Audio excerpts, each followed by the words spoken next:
नमस्कार दोस्तों, स्वागत है आपका फिर से एक नए वीडियो में। तो दोस्तों 20 अप्रैल को पेंशन रिवीजन जो केस है उसकी लास्ट सुनवाई आने वाली है। फिलहाल उसकी क्या स्थिति है, बीच में यहाँ पर जो सरकार है वो क्या प्लानिंग कर रही है पेंशनर्स के खिलाफ, या फिर पेंशनर्स क्या प्लानिंग कर रहे हैं सरकार को हराने के लिए। आज इस वीडियो में डिटेल तरीके से इस बात की जानकारी दूंगा आपको कि फिलहाल क्या प्रोसेस चल रही है, 20 अप्रैल के कोर्ट को जीतने के लिए पेंशनर्स की तरफ से क्या प्लानिंग चल रही है या फिर क्या करने वाले हैं। आज इस वीडियो में डिटेल तरीके से इस बात की जानकारी देने वाला हूं। सबसे पहले आपको चैनल पर नया तो सब्सक्राइब कर लेना है। मेरा नाम है सुरेश वर्मा। जानकारी यूजफुल लगे तो एक लाइक करके जरूर जाना। चलिए दोस्तों बढ़ाते हैं वीडियो को। तो दोस्तों देखिए, 20 अप्रैल की जो तारीख है ये कितनी महत्वपूर्ण है सभी को पता है। आप पेंशन रिवीजन देखा जाए तो पेंशन रिवीजन और डीलिंकिंग के उस कानूनी संघर्ष की बात कर रहे हैं फिलहाल हम, जो पिछले कई सालों से लाखों रिटायर्ड कर्मचारियों के हक के लिए लड़ाई बना हुआ है। 20 अप्रैल 2026 को होने वाली अंतिम सुनवाई की ताजा अपडेट देख लेते हैं। सबसे पहला पॉइंट है कोर्ट केस की मौजूदा स्थिति देख लेते हैं। फिलहाल सुप्रीम कोर्ट और हाई कोर्ट के बीच मामला इस मोड़ पे है जहां पेंशन और वेतन के बीच का जो संबंध है यानी कि लिंकेज है वो एक तरीके से मुद्दा बना हुआ है। मुख्य बहस क्या है? सरकार का तर्क है कि पेंशन का एक सौगात यानी कि बाउंड्री नहीं है बल्कि पिछले काम का इनाम है, इसलिए इसे मौजूदा कर्मचारियों के नए वेतनमान यानी कि 7th या फिर 8th पे कमीशन से सीधे नहीं जोड़ा जा सकता। इसे जोड़ना है तो पहले पे रिवीजन से डीलिंकिंग करनी पड़ेगी, फिर हो सकता है डॉट ऑब्जर्व पेंशनर्स को केंद्रीय कर्मचारियों की तरह 7 सीपीसी से जोड़ दिया जाए।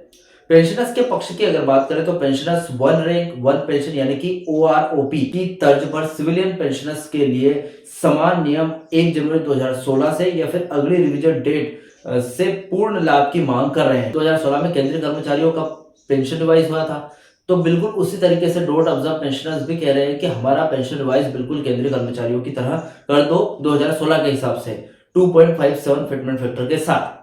20 अप्रैल के महत्व की अगर बात करें तो कोर्ट ने सरकार से ये साफ करने को कहा है कि क्या पेंशन की जो कैलकुलेशन है उसके लिए 15,000 रुपए की वेज सेलिंग को हटाकर वास्तविक वेतन यानी कि एक्चुअल सैलरी के आधार पर डीलिंकिंग की प्रक्रिया पूरी की जाए। ठीक है, अभी सरकार की प्लानिंग की अगर बात करूं तो बचाव की दीवार है एक तरीके से देखा जाए तो सरकार क्या प्लानिंग कर रही है। देखिए, सरकार का रुख इस मामले में बहुत ही सख्त रहा है। उनकी योजना के कुछ पॉइंट है जैसे कि वित्तीय बोझ फाइनेंशियल बर्डन की अगर बात करें तो सरकार में फाइनेंशियल स्ट्रेस का हलफनामा पेश करने की तैयारी में है। उनका तर्क ये है कि अगर डीलिंकिंग को पूरी तरीके से खत्म कर पेंशन रिवाइज की गई तो सरकारी खजाने पर सालाना अरबों रुपए का अतिरिक्त बोझ पड़ेगा। ठीक है, यानी कि अगर डीलिंकिंग होती है तो पेंशन रिवाइज पे रिवाइज से हमेशा के लिए अलग हो जाएगा यानी कि छूट जाएगा। अगर छूट गया तो सरकारी खजाने से डॉट ऑब्जर्व पेंशनर्स को भी पेंशन देनी पड़ेगी, बढ़ी हुई पेंशन, जैसे कि 7 सीपीसी से उनकी पेंशन बढ़ेगी। फिर 8 पे कमीशन में डॉट ऑब्जर्व पेंशन शामिल होंगे तो उस स्थिति में वहां पर भी उनको पेंशन देने के लिए सरकारी खजाने से ही पैसा इस्तेमाल होगा। इसलिए यहाँ पर देखा जाए तो अरबों से खरबों रुपए का यहाँ पर अतिरिक्त बोझ पड़ेगा। कट ऑफ डेट का बचाव अगर इसकी बात करें तो सरकार 2014 से रिटायर हुए और उससे पहले रिटायर हुए लोगों के बीच एक लाइन खींचना चाहती है ताकि एरियर का भुगतान कम से कम करना पड़े। लाइन का मतलब यह है कि 2014 से पहले जो भी रिटायर हुए उनको जो 7 सीपीसी का लाभ नहीं मिलेगा, उनकी डीलिंकिंग नहीं होगी, या फिर उसके बाद जो रिटायर हुए हैं उनकी डीलिंकिंग हो जाएगी। कुछ इस तरीके से अपनी प्लानिंग करना चाहती है। तकनीकी पेच फंस रहा है इसमें भी। देखिए, सरकार एक्चुअल गैप फंड की कमी का हवाला देकर कोर्ट से और समय मांग सकती है या किश्तों में भुगतान का प्रस्ताव दे सकती है कि हमारे पास इतने पैसे नहीं है, या फिर सरकार बोलेगी कि सरकारी खजाना फिलहाल की कंडीशन में 8 पे कमीशन में खाली होने वाला है तो इस हिसाब से डॉट ऑब्जर्व पेंशनर्स के लिए इसमें जगह नहीं है, या फिर इतना पैसा नहीं है कि हम इनको दे दे इसलिए किस्तों में देना चाहते हैं। तो कुछ इस तरीके से अपनी तरफ की रणनीति बना रही है। यूनियनों की प्लानिंग देख लेते हैं। जीत के लिए क्या रोड मैप अपना रही है यूनियन। पेंशनर्स यूनियन जैसे एनएससी और अन्य जो भी फेडरेशन है वो इस बार आर पार की लड़ाई के मोड़ में है। उनकी प्लानिंग ये है कि सबसे पहले तो समानता का अधिकार आर्टिकल 14 के तहत यूनियन के वकील ये दलील देंगे कि जब जजों को सेना के लिए पेंशन डिवीजन के नियम अलग है तो अन्य कर्मचारियों के साथ भेदभाव क्यों। नकारा वीएस यूनियन ऑफ इंडिया के पुराने ऐतिहासिक फैसले को आधार बना रहे हैं देखा जाए तो आधार बनाएंगे, ठीक है, आर्टिकल 14 के तहत। अभी पेंशन फंड के हिसाब से अगर देखें तो यूनियन कोर्ट में डेटा पेश करेंगे कि ईपीएफओ और सरकार के पास पर्याप्त सरप्लस फंड मौजूद है जिसे निवेश कर पेंशन बढ़ाई जा सकती है, यानी कि सरकार के पास इतना पैसा है, इतना फंड है, वो इस तरीके के सबूत पेश करेंगे पेंशनर्स, तो हो सकता है यहाँ पर पेंशनर्स के पक्ष में फैसला आए।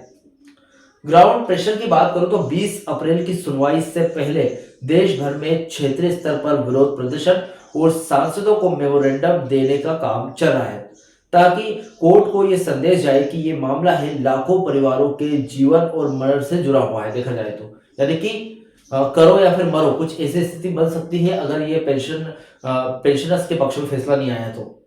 आज की ताजा अपडेट की बात करूं टुडे पल्स की, तो आज की स्थिति यह है कि कोर्स लिस्ट में मामले को प्राथमिकता पर रखा गया है। विशेष अपडेट की बात करूं तो कानूनी जानकारों का मानना है कि कोर्ट इस बार सरकार को और तारीख देने के मूड में नहीं है। कोर्ट या तो अंतरिम यानी कि लास्ट फैसला के देने के तौर पर न्यूनतम पेंशन बढ़ाने का आदेश दे सकता है या फिर डीलिंकिंग पर एक स्पष्ट समय सीमा तय कर सकता है, यानी कि डीलिंकिंग के पक्ष में भी फैसला जा सकता है या फिर जो थोड़ी बहुत अगर पेंशन बढ़ानी है तो उस पर भी फैसला कर सकता है। कुल मिलाकर बात करें क्या उम्मीद कर सकते हैं हम, 20 अप्रैल को अगर सुनवाई पूरी होती है तो फैसला पेंशन फॉर्मूलों को बदलने पर आ सकता है।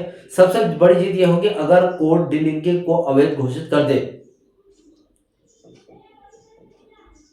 और मध्यम रास्ता की अगर बात करें तो सरकार को पेंशन 15% से 20% बढ़ाने के निर्देश मिलेंगे, लेकिन एरियर पर कुछ पाबंदियां हो सकती है, ठीक है। तो कुछ यहाँ पर दो तरीके से फैसला आने की उम्मीद है, हो सकता है आपकी पेंशन रिवाइज हो जाए लेकिन एरियर हटा जाए, या फिर ऐसा हो सकता है कि डीलिंकिंग पर एक महत्वपूर्ण फैसला जो सुनाया जाना चाहिए वो सुना दे, जिससे डीलिंकिंग हो जाएगी, पे रिवीजन और पेंशन रिवीजन अलग अलग हो जाएंगे और इससे होगा ये कि जो भी डोंट ऑब्जर्व पेंशनर्स है उनको 7 सीपीसी के अनुसार उनका पेंशन रिवाइज कर दिया जाएगा, जैसे कि केंद्रीय कर्मचारियों को हुआ था, ठीक है।